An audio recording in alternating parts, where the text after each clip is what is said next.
Good evening and welcome to FRC Media News for Thursday, November 7th, 2018. I'm Donna Mata. Final election day has come and gone. We have the results from Fall River voters. It looks like the City Council has voted to keep the city's federally indicted mayor in office, and recallers are still out collecting signatures for a recall election to oust Mayor Correa. We'll have these and other stories coming up. But first, let's check in with City News Editor at the Fall River Herald-News, Will Richmond. Hello, Will. Hi, Donna. Good to see you again. Good to see you, too. And during election time, it's always busy, and there's so much going on in the city. But first, let's talk about Election Day. Final election here in Massachusetts and across the country, and voters came out in droves despite the rain. It actually excited the Board of Chair elections person, Kelly Susie Young in Fall River. She actually said to me, "I'm so excited. This hasn't happened in a long time." She had initially predicted a 25% voter turnout, but as it turned out, it was more like 40% of the city's 50,186 registered voters in the city, which again is a huge turnout considering in the past it hasn't been as busy and the weather was awful. I don't know about you, Will, but when I went to vote, it was pouring rain, and yet I was standing on line too.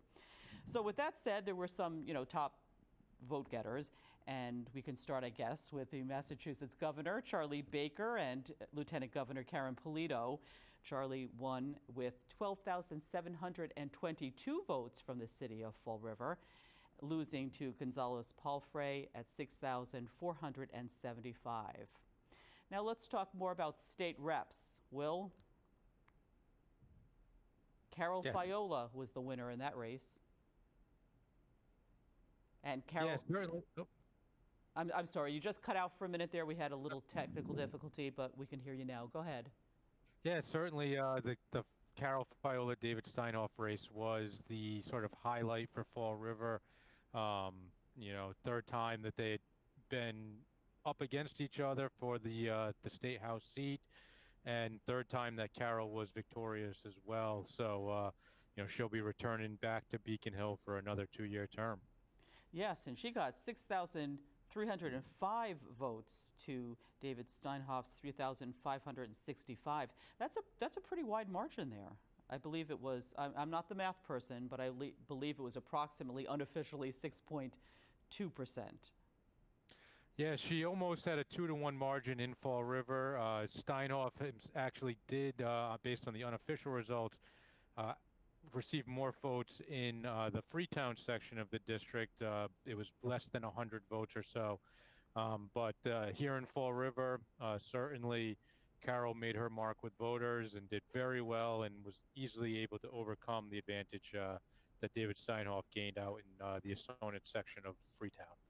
And you were saying in an article today that David Steinhoff was actually kind of surprised with the numbers.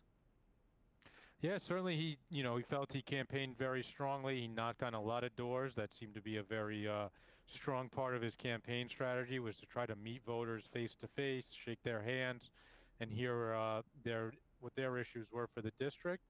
So certainly based on his comments, as the results were coming in last night and appeared he wasn't going to be successful, he thought at least if he wasn't going to win, it would have been a much closer race, but just wasn't able to make that headway in Fall River necessary to do that. And while Kelly Susie Young, who is the Board of Elections chair, did not know really what brought the voters out in droves yesterday, there were 3 ballot questions that voters voted on as well. And question number 1 passed with a no. 12,486 votes were cast in question 1. And would you like to explain a little bit about what that means, Will?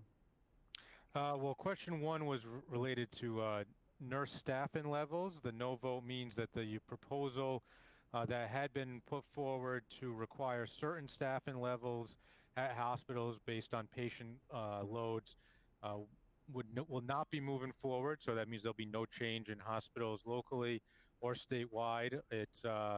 Certainly it seemed this was a ballot question that had a lot of people kind of confused as to its intent. And it seemed, at the state level, there was a lot of talk that people were kind of making their decisions based on what they were hearing from nurses that they knew personally. And maybe some of the confusion about the question as well led to people just kind of saying, if I don't know what's really happening here, I'm just going to vote no on this one. And that's what happened. Now, question 2, there were 12,308 votes cast for question 2, and that was a yes. So can you explain about question 2? I'm going to probably need a reminder on which one question 2 was. And that's okay. You know, it's interesting that you say that, Will, because question 2 was probably the least advertised, so to speak, but I will read what it means. The yes vote means that a citizens' commission to advance an amendment to the United States Constitution to limit the influence of money in elections and establish that corporations do not have the same rights as human beings will now be created. And the yes votes totaled 12,318. The no votes came in at 6,148. Again, a huge span. Yeah, certainly question 1 was the very high profile one. So in this one, you know, it had a lot to do with campaign finance and how much can come from corporations as compared to individual donors. You know, as we know, individual donors here in Massachusetts are limited to $1,000 donations in a calendar year. So certainly that now, you know, corporations had some unlimited donation restrictions. So certainly some changes moving forward with that question. Yes, and obviously the voters wanted it because the no votes only totaled 6,148. And finally, we have question 3, which was another controversial question on the ballot. 11,133 Fall River residents voted yes, winning the majority vote. And the yes vote on that question means the current law, which prohibits discrimination on the basis of gender identity in places of public accommodation, will stay in place. Voters who said no to that question or voted no equaled 7,541 in the city of Fall River. And of course, as Will and I and everyone else knows, they are unofficial until they are actually made official by the Board of Elections office. And I believe Kelly Sousa Young has 10 days to do that. Moving along, the Fall River City Council was pretty busy last night dealing with some mayoral issues. As everyone knows by now, the mayor was indicted on a 13-count federal indictment on charges that were lodged against him in connection with his now defunct personal business venture, Snowell. And the council, the panel, did 3 important moves last night. Why don't you talk about the first one? Yeah, well, certainly, you know, it's been nearly 4 weeks since the mayor was indicted. The council was going to address these types of questions. So among them was a vote to remove the mayor from office. This had been pushed forward as an idea shortly after the mayor was indicted and arraigned in federal court. There were councilors who thought under the language of the new charter, they could declare the mayor unfit to serve in his position and then move forward, which would then trigger a vote to have him removed from office as allowed by the charter for mayors who are either mentally or physically unable to perform the duties of the office. Now, they also, the council, wanted the mayor to actually step down and resign. Yeah, that was another one of their sort of attempts was to put it on record that to ask the mayor to resign. Again, you know, a lot of sort of moving parts here in terms of what the council's powers are under the new charter when it comes to sort of overseeing the role of the mayor. So, you know, along with some councilors' thoughts that they could remove him from office, there was also the thought that they could vote to ask him to step down himself.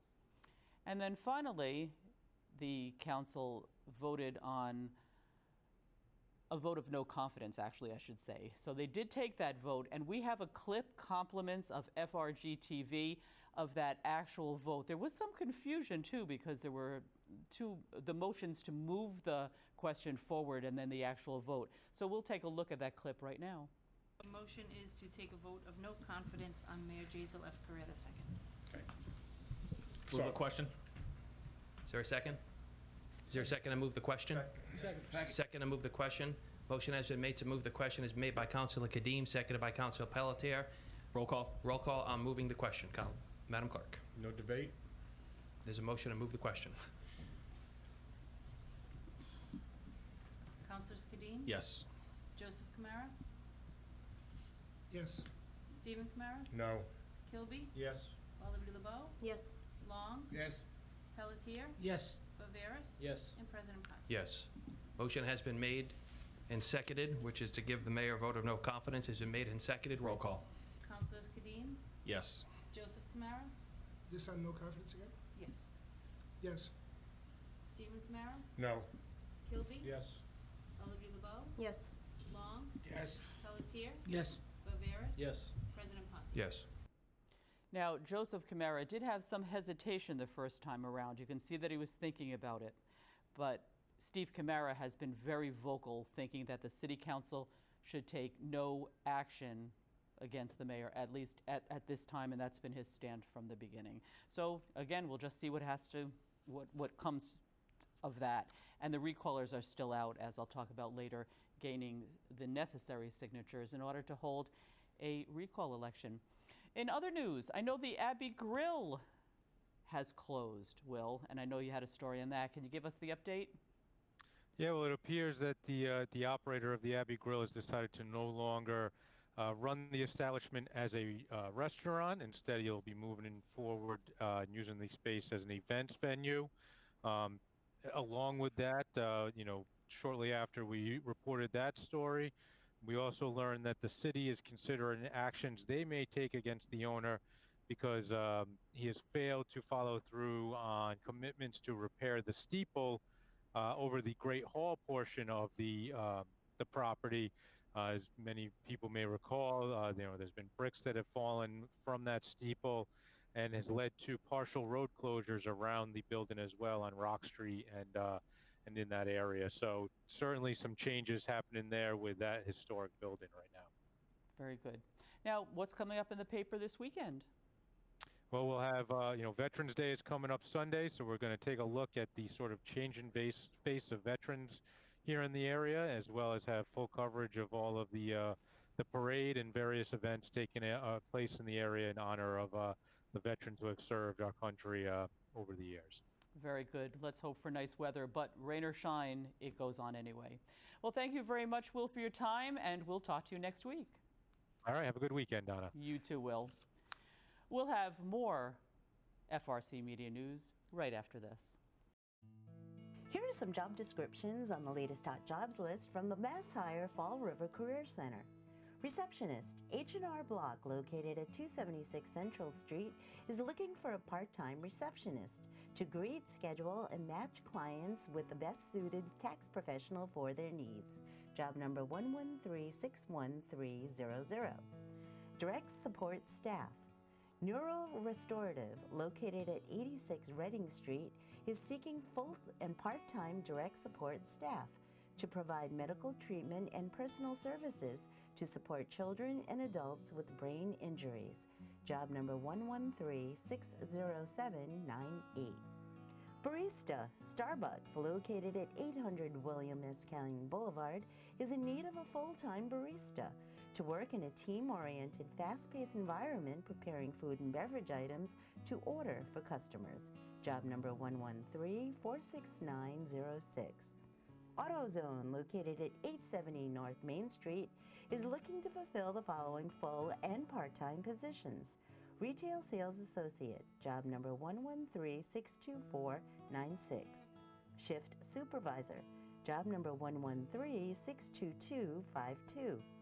Stepping Stone Incorporated, located at 542 North Main Street, is looking to fulfill the following full-time positions. Maintenance Worker, job number 113-59012. Maintenance Supervisor, job number 113-58937.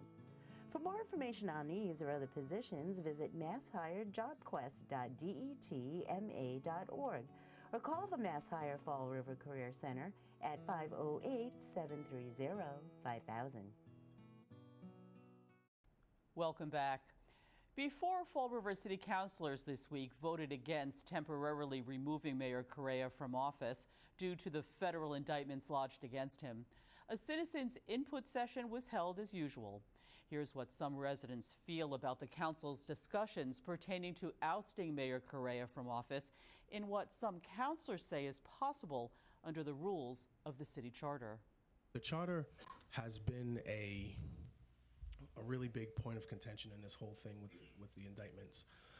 And it causes me, and I've seen, this council chamber get filled during times of scandal and times of when it looks interesting and when the radio is talking about it and the media is talking about it and things like that.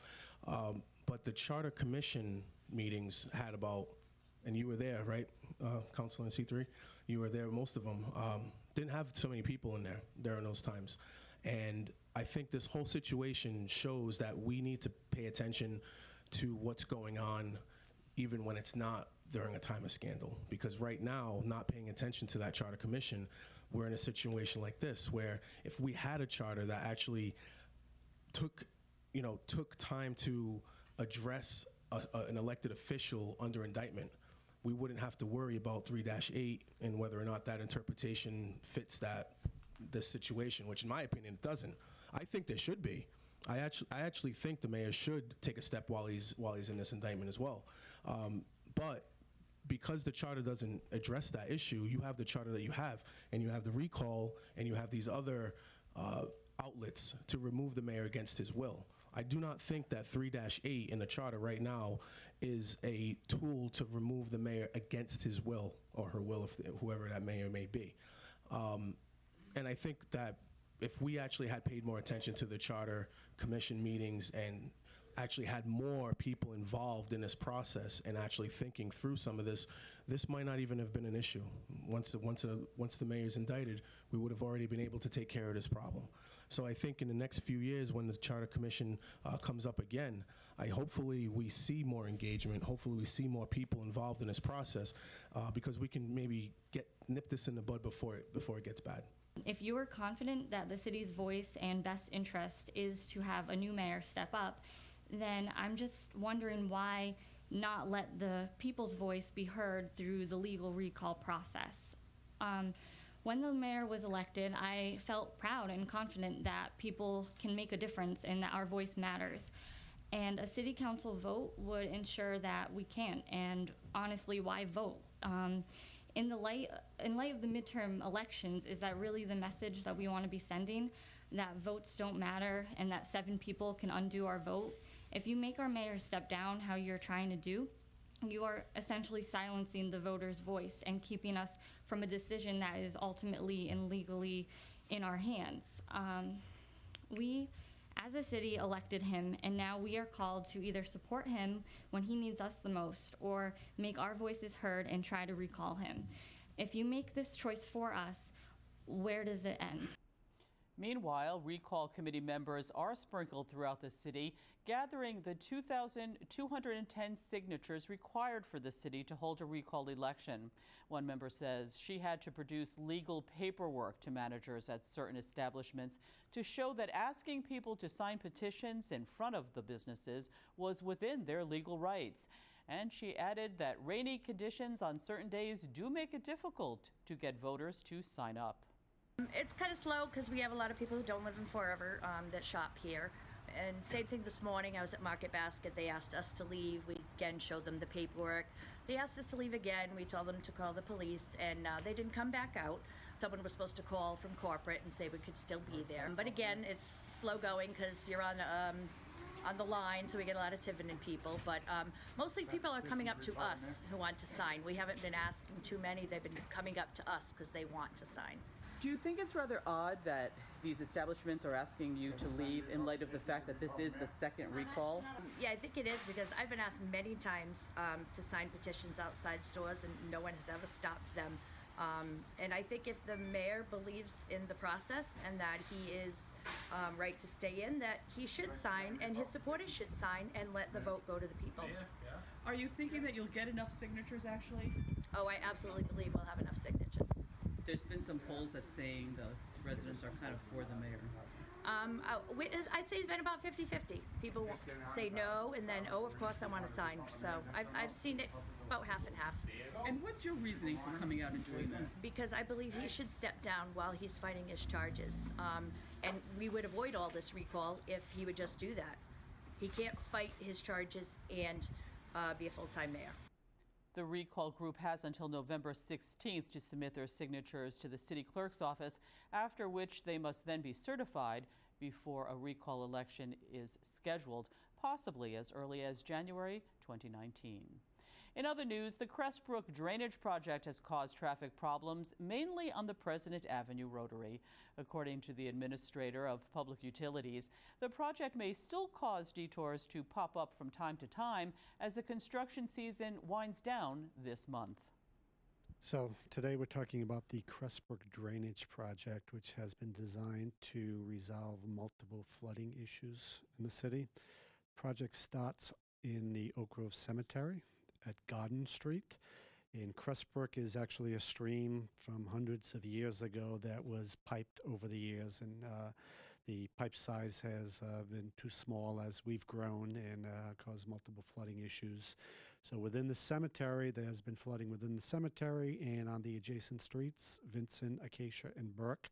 So within the cemetery, we're putting both pipe and expanding the swale through the cemetery.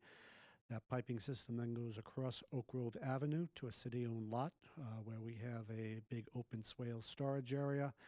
And then the flow continues towards Hebert or Bush Pond near David Street. As it goes through the pond, the stream comes back out to Easton Avenue where we pick up our work again. And where construction is ongoing right now, we're putting a large 48-inch diameter drain in Easton Avenue. From that point into the Rotary, across the Rotary at President Avenue, and then back into Highland Brook. So at this point in time, we've already made 2 cuts through the Rotary. So we had 2 shutdowns of the Rotary, which was done on an overnight basis from 5 p.m. to 6 a.m. That portion is done. Right now, we've closed down the southbound lane of Easton Avenue from the Rotary to New Boston Road as the drain is being installed. Once that's in, we'll have a closure of the intersection of New Boston Road and Easton Avenue, and then we'll continue to the south up to the intersection point of Crestbrook. This, in addition to solving the flooding problems in the cemetery and to those adjacent streets, it should resolve the flooding at Freelove and Celia Street, which is the direction the stream currently goes. We'll be intercepting the bulk of that flow and bringing it to Highland Brook. Starting this week, patrons of the Fall River Library System will have to smile for the webcam. Starting November 5th, we wanted to offer a layer of protection for one's library card. Because right now, library cards don't have any identifying information on there. So your name, your address, there's nothing on here. So if I lost my card, anyone can pick it up off the street and use it. So as a layer of protection, we're going to start offering a photo ID. So all you're going to do is when you get a new card, or if you want to update your card for the extra protection, we have webcams that are going to be on the monitors, and they're just going to take a photo. It will be uploaded to your profile, and only library staff will be able to see it. That way, when someone uses their card to check out items, the photo that comes up will be the photo of the person checking out the items. So that's the reason behind it. We do have people say their card was stolen. There's hundreds of dollars of lost material on there, and they don't feel that they're responsible for it because it's just a library card. But there's a lot of dollar value that you have with your library card. So we're hoping that this will help. If someone refuses to do it, we will put a stock card. It'll like a red picture with a line going through it, showing that they refuse to have their picture taken, and if anything happens to their card and there's material that's lost or stolen from it, they're liable for it. So this is protection for you. We'll have more FRC Media News right after this.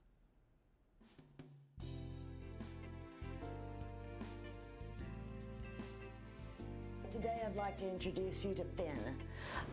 Contrary to her name, she's not a boy, it's a girl, and she's about 4 years old. And I like to call her my little dumpling because she's a nice little round cat, and she's really sweet. And she would follow you around like a puppy cat because she likes the attention constantly. And so if you want a cat that's like a dog and likes to follow you around and stay with you and just want attention constantly, she's the cat for you. All right, so if you want to come and see her, she actually will not be at the shelter. She will be at PetSmart in Fall River, and she'll be available to the public after Sunday. And she is a really sweet cat. Hi, today I'd like you to introduce you to two of our females. They didn't come together, but as ferrets go, they seem to be doing fine having been put together. So each of them would do well singularly, or if you're really generous of heart, you can take the old lady with the young lady and have a nice pair. The dark one's name is Noodle. She's 10 years old. She is at the end of her life and just needs a place to hang out. She seems to be in reasonably good health, nothing outstanding to report. And the blondie here, her name is Blair, and she's approximately 4 years old. And it's clear that she has a lot of spunk in her. So basically they get along fine if you want to, and they'll do fine if you just want one. So if you want to come and visit them, they will be here at Forever Paws. We're open from 11 to 4 every day, Wednesday, and major holidays, so we'd love to have you come and visit. Welcome back. The Fall River Fire Department is in pretty good vehicular shape in light of added fire trucks to the fleet over the past year. That from Fire Chief John Lynch. It's worked out very well for us, and it was long overdue, so this has been a breath of fresh air to the fire department. And the latest addition is going to be the new heavy rescue unit.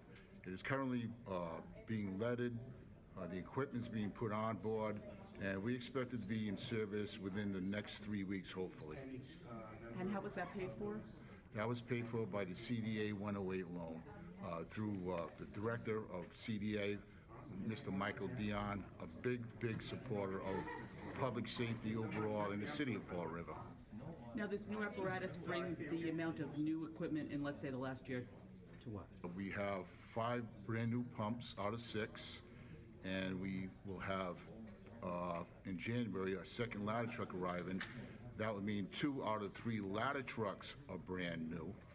So that will leave only 1 pump and 1 ladder truck to replace in the next 5 to 6 years tops, I hope. And then you'll be pretty good. And then we'll be very good for a while, and I'll be probably long gone by then. What he means by long gone is long gone in retirement. That's it for this edition of FRC Media News. You can catch FRC Media News Thursday and Friday at 6 p.m., but our online news site is available 24/7 at frcmedianews.org. For all of us here at FRC Media News, I'm Donna Mata. Have a great week. We'll see you next Thursday.